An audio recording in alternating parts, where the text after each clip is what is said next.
And welcome back to Late Night Lately. I'm your host, Chad White. If you didn't know, this is the late night podcast for the website cpluscomedy.com. Like I just said, it's a website. Go there. Welcome back in. We're at episode 70. Thank you for having me in your home, in your ears, on your screens when I get around to editing the video. I have collectively maybe 12 videos sitting on the YouTube channel right now in purgatory. They are edited, but they're not uploaded. I mean, they are uploaded. They're edited and uploaded, but they're not visible. And then I also probably have another, I don't know, collectively 8 just sitting on the hard drive. It's just so difficult to do this for no money. You see all these other jackasses making some cents in dollars. Meanwhile, I'm sitting up here like, oh, give me something to do. Welcome back in. I didn't do it last week, and it was an accident. I did have it prepared. I had a whole bunch of stories prepared, and quite frankly, I just didn't do it. I think I did some work, and then I took a nap or something. I don't know. I did an interview that'll come out next week with a comedian who I've spoken to before. I haven't spoken to this person in years, but I took a nap beforehand, and then I woke up and I was just like, and I was just in. The nap wasn't long enough, but you're not supposed to go over 30 minutes if you want to be productive. So I wanted to be productive. I went 35 minutes. And I woke up and I was just like, I'm not going to be good at this interview. And I'm going to waste this person's time. Then I sat down, I perked right up, and I was like, oh, I was very productive. And then I did yoga. Then I had a late dinner.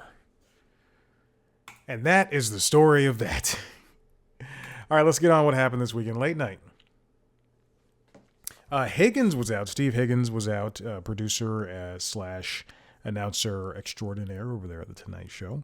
So Hannah Berner and Paige DeSorbo stopped by, and it was just a fun little gag to have them as guests and as the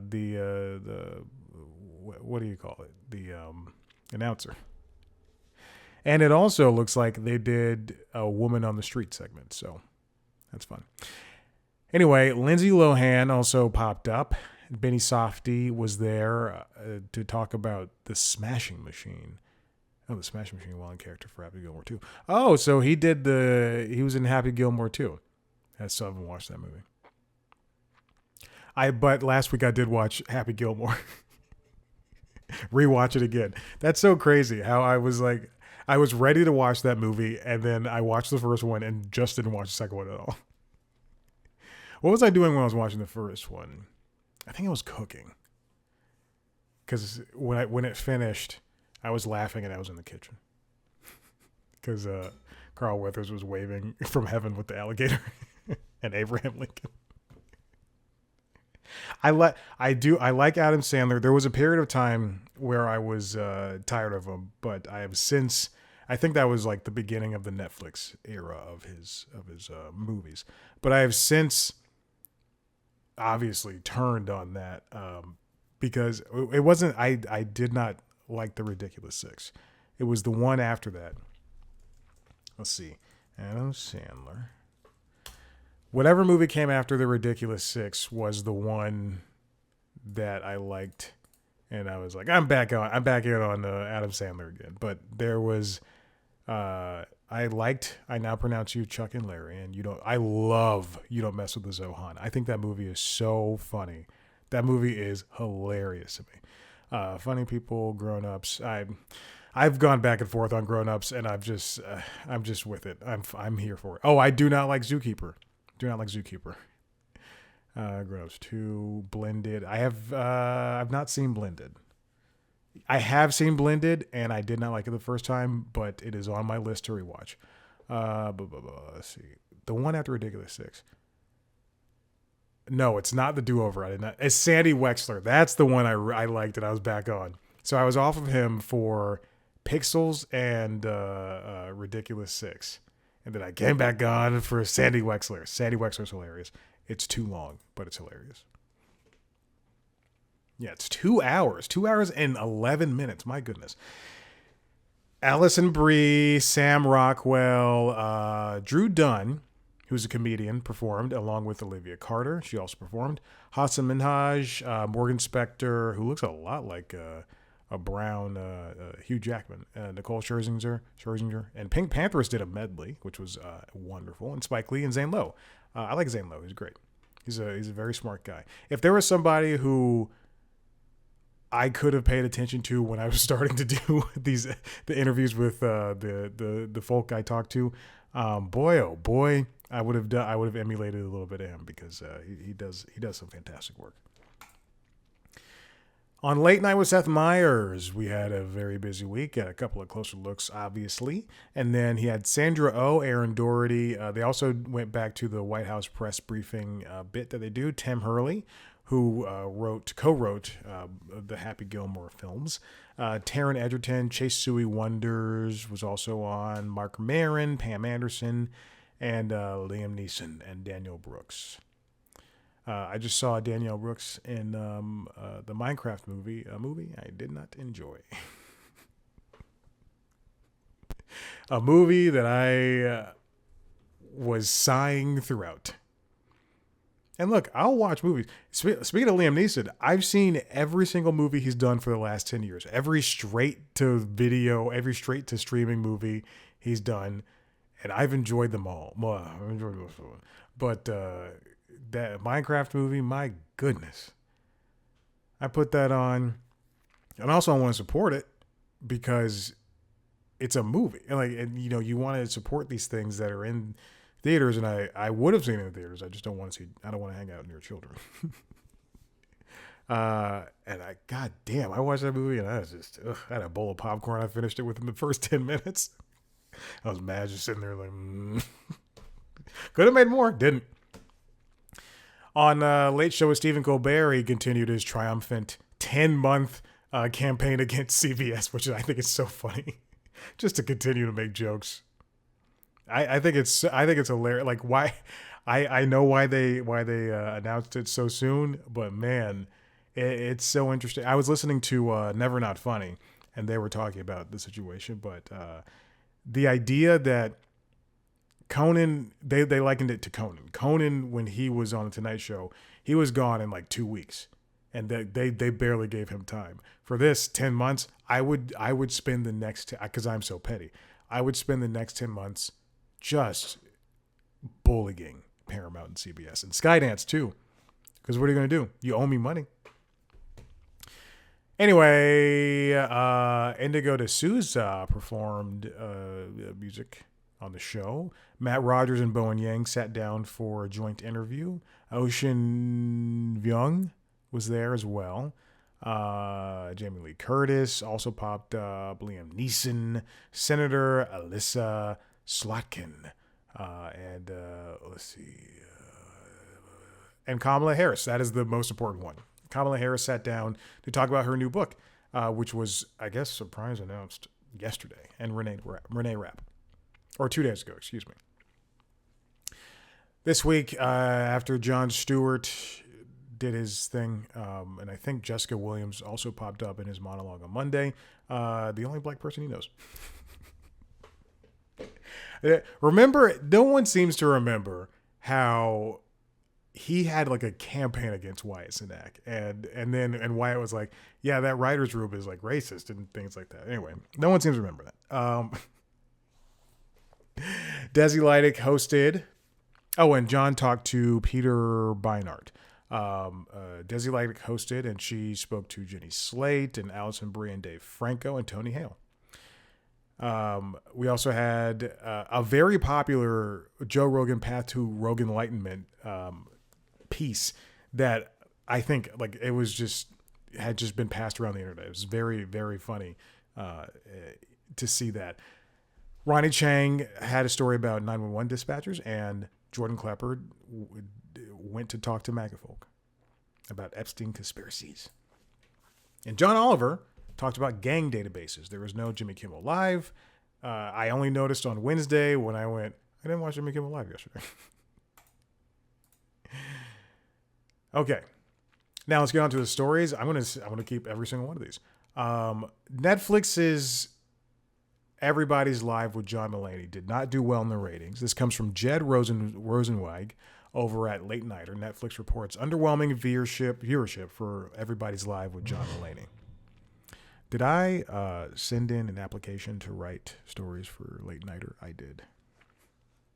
Did they hire me?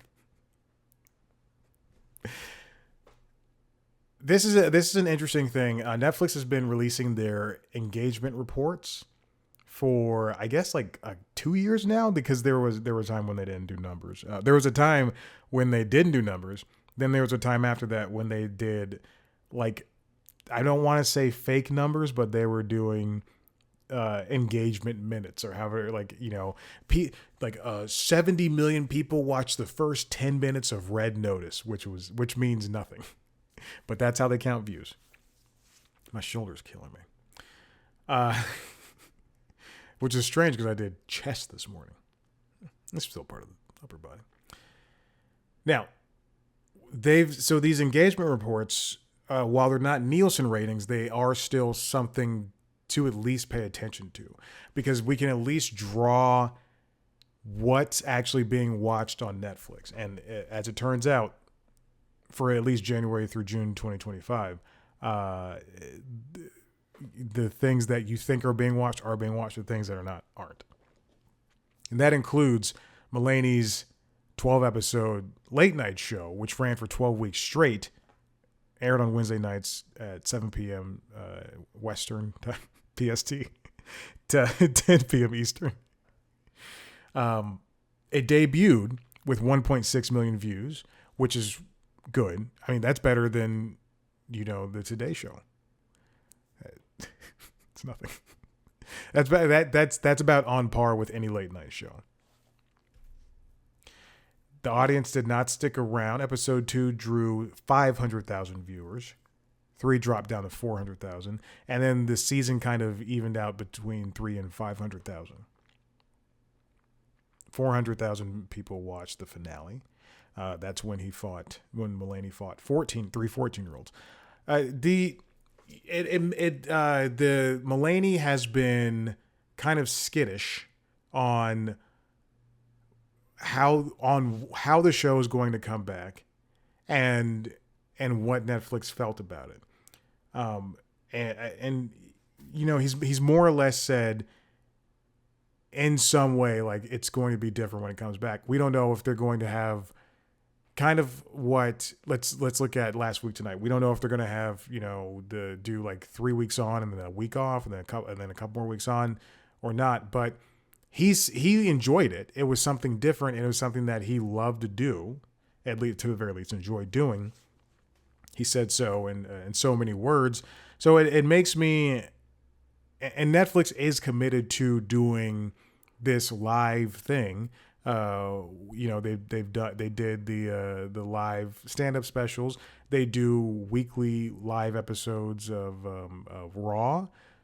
So they seem to do, but Raw is obviously, it has this built-in audience, and people who like wrestling were probably already paying for cable in some form and watching Raw in that way, or Peacock. And then they say, well, I already have Netflix. So why not? I can just watch Raw there, or I can come back after the fact and watch Raw. I think my biggest issue, and oddly enough, I spoke to when I was talking to that comedian yesterday, who you'll find out about there by the time you listen to this is probably already up. Or no, actually no. Days after you listen to this, it's up on the Constitutional's RSS feed. Excuse me, RSS feed, podcast feed. Excuse me. You can watch video on youtube.com/comedy. They did not do. Netflix did not do the promotion that they should have done. And they, with any late night show on any network, the thing in the modern late night world is to start a YouTube channel and to start a TikTok channel and start an Instagram channel and push out clips and everything and do memes and all that shit. That's why after midnight, when they launched, they did that, and they had that Gen Z millennial social media presence, which for me worked. And again, I'm not a guy who's on social media, but every time I pulled up C Plus Comedy's Instagram or C Plus Comedy's TikTok, boom, an after midnight clip was there. So putting that stuff on, still watching on Netflix or Netflix's comedy one, Netflix is a joke. It never made sense to put one clip up, and sometimes they would miss weeks. So it boggles my mind is when they're like, well, only 400,000 people watched the finale. Yeah, because you didn't promote it or anything. You just expected it to be word of mouth, SEO. So they are going to be coming back for some type of second season, or that is in the plan, but we don't know how it's going to happen, and in what form. But I really like the show. I love everybody's in LA. I love everybody's live. It was so fun to be a part of those shows and watch. If not live the next day, definitely not live because I was asleep. I'm asleep by 9:30, or at least I'm in bed by 9:30. All right, next up, moving on. Josh Johnson hosted The Daily Show. This came from Rick Porter over at The Hollywood Reporter. He joined The Daily Show host rotation, which was fantastic. He did such a good job. If you don't know who Josh Johnson is, I've spoken to him twice, so you can go find that. YouTube.com/comedy.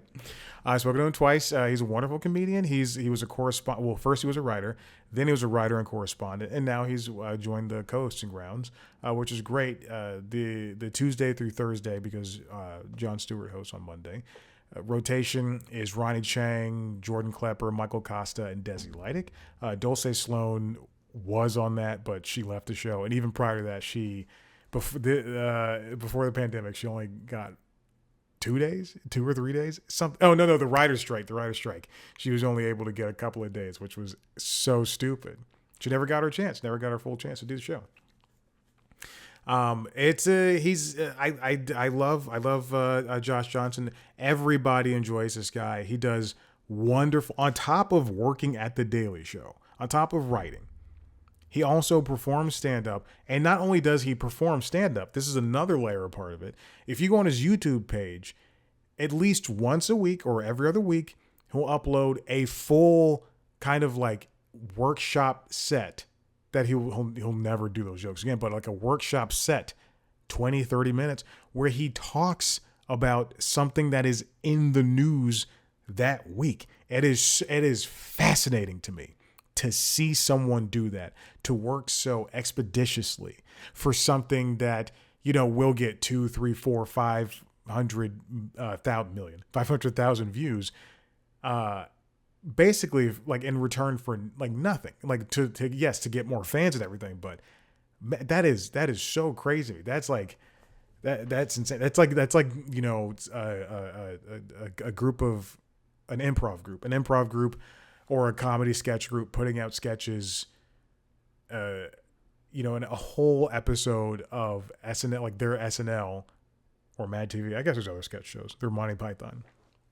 But them putting out entire 20 some odd minute sketch show every single week, taking a break, doing a little hiatus, and then coming back. Like, that's insane.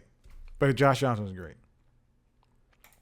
John Oliver commented on the cancellation. So did of Colbert, and so did Seth Meyers. And Seth, I think, went on Dax Shepard's podcast, Armchair Expert, where he said that where Dax is like, does that make what happened to Colbert? Does that make you worried about what could happen to late night tomorrow? And Seth has been very vocal, saying yes, it could be canceled tomorrow. So he's got creative things in the fire. That's why he does 2 podcasts and this and that and the other.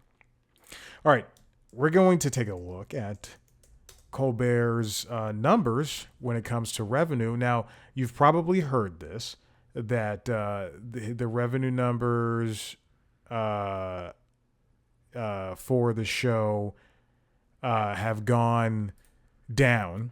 Sorry, I was looking at text. It was involving a cat. If you don't know, Nova passed away. I'm adopting another cat at some point. I was looking at a text for that. But the revenue numbers for the show have gone down. Why is this not working? Okay, thank you. Jesus,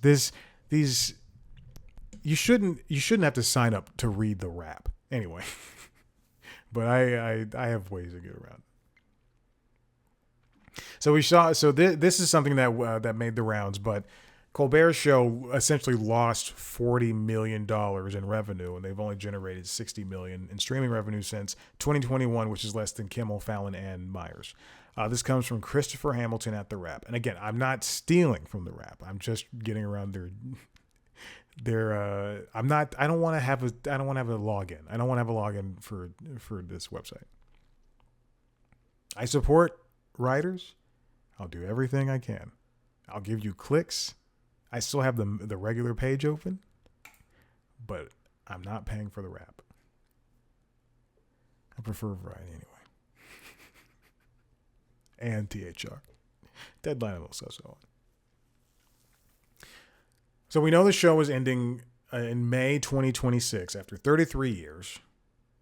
And these numbers are coming from Parrot Analytics' streaming economics model.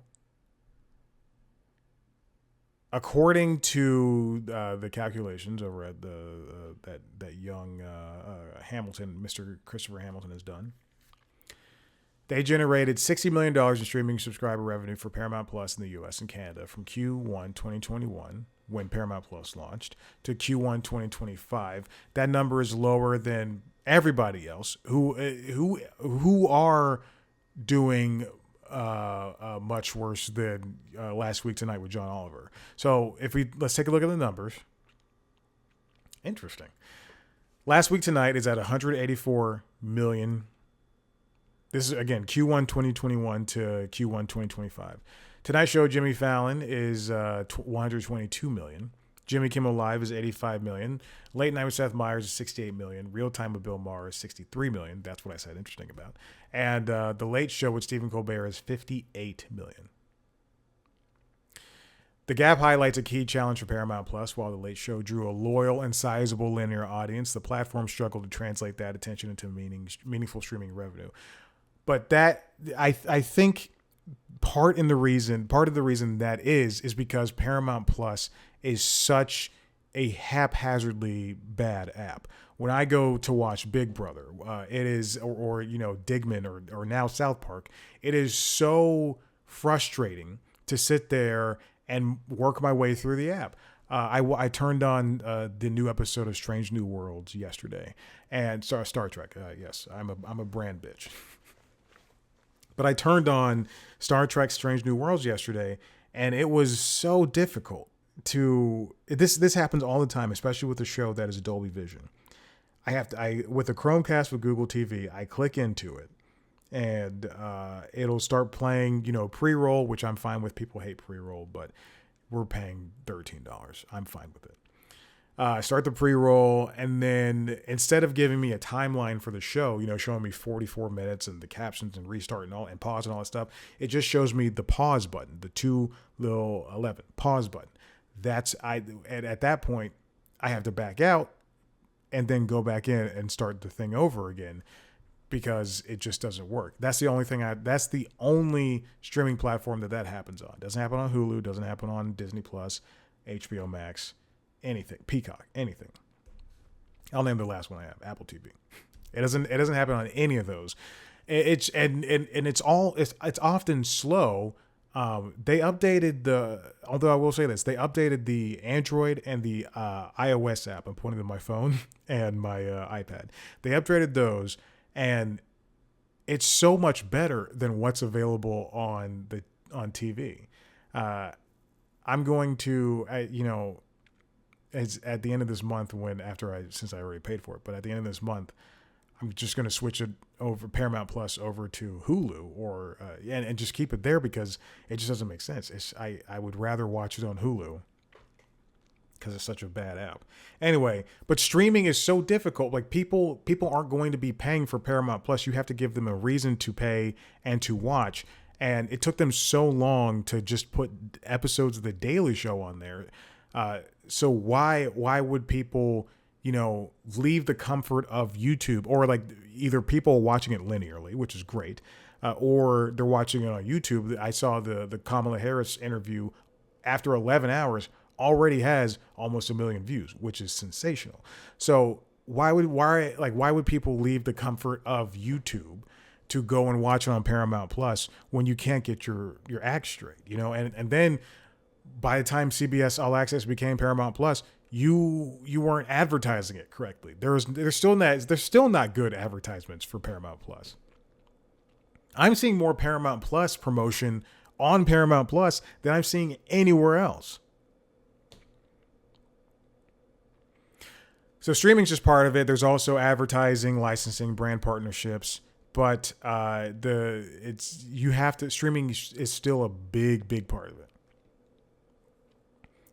In the first half of this year, The Late Show was the third most in-demand late-night series in the U.S., with nearly 36 times the average series demand. This is pretty much an equal footing with demand for other top late-night shows. I'm looking at this new chart. The difference in demand from the average title in the market times 1. So the most in-demand shows included Tonight Show with Jimmy Fallon, Last Week Tonight with John Oliver, and then Late Show was next, and Jimmy Kimmel Live, and then Seth Meyers, and then Real Time with Bill Maher.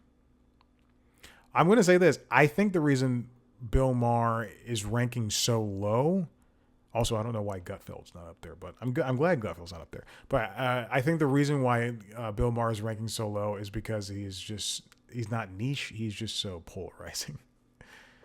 I think that's what that is. There's no true late night successors on the horizon. It is Everybody's Live with John Mulaney, but that's going to end at some point. That's going to end sooner rather than later because Netflix has done this before and they have no interest. Hulu tried it. Prime's never done it. And so there has to be a better way. And I think in order for this this format to survive, they just have to adapt. And what they've done is significant. The Daily Show, before Jon Stewart left, they were not on YouTube. When Letterman was on hosting the Late Show, they weren't on YouTube. But Kimmel, Fallon, Myers, they all were. So it's going to take some type of pivot in order for this show for these shows, this genre to continue. There has to be a pivot, and there has to be a good one. And I think, even if I don't watch The Late Show, every single episode, every single monologue, as much as I do, Jimmy Kimmel and Seth Meyers, I think every single one of these shows is doing it well. Last Week Tonight, we get, the full not full, but we get the full main story. For every other Late Show, we get episodes cut into snippets with interviews and bits and segments and everything uploaded separately. The social media games for each and every single one of these shows is fantastic. But it's just retaining people. And the final thing I want to mention, this came yesterday. This comes from Deadline, written by Ted Johnson. Skydance responds to senators. Company said it says it fully complied with anti-bribery laws and was not involved in CBS's Stephen Colbert cancellation. So the thing about the anti-bribery was that Democrats, Senate Democrats, and the WGA, pretty much everybody was saying that Paramount paying, what's it called? Trump, $16 million is bribery, just to get the merger to go through. And then the cancellation thing was, let's see. Hold on. 16 million. I'm going to roll right through it. Skydance says that they didn't have anything to do with the cancellation of Colbert. The senators also brought that up. A spokesperson said the company, quote, was not involved in the decision. They also wrote that Paramount did not provide notice. Excuse me, that Paramount did provide notice, quote, but only after Paramount reached its own independent decision and shortly before Paramount publicly acknowledged the cancellation. Yeah, it still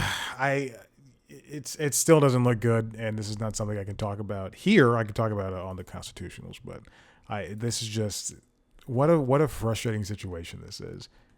Revenue aside, like this, it truly means nothing in the end, but whatever. Listen, if you like what you heard here, head to the website, cpluscomedy.com, where you can see me talk to famous people. You can also watch video versions of those interviews called The Interviews on youtube.com/cpluscomedy, where you can also watch a video version of this show as well as the other shows, LinkedIn Logs, which is the Jobs podcast, sorry, I get a little choked up, and the Constitutionals, which is the Entertainment Business News podcast. Check out all the interviews in audio form, under the Constitutionals.